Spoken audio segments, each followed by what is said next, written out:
tournaments. The 3 tournaments are graded to the more social players, to the elite players at the top. They play for 3 different trophies, and the elite trophy is this one here, the Rhino Cup.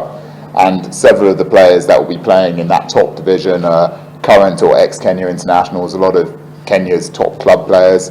But then that goes down to the other levels of the competition, which is the Kifaru Cup in the middle, which is more for the mid-range sort of cricketers, and then the Sudan Smash at the bottom, which is named after Sudan, the last male northern white rhino, are in the 3rd division. That's for the far more social players. And that's such an important part of this event because it allows us to go out to everyone globally.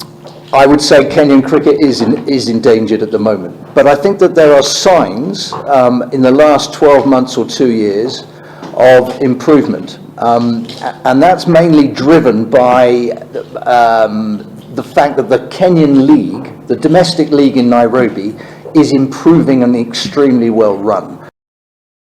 Nasio Mbitika Cia Rhino Cup ya Mozate bet ni gitani to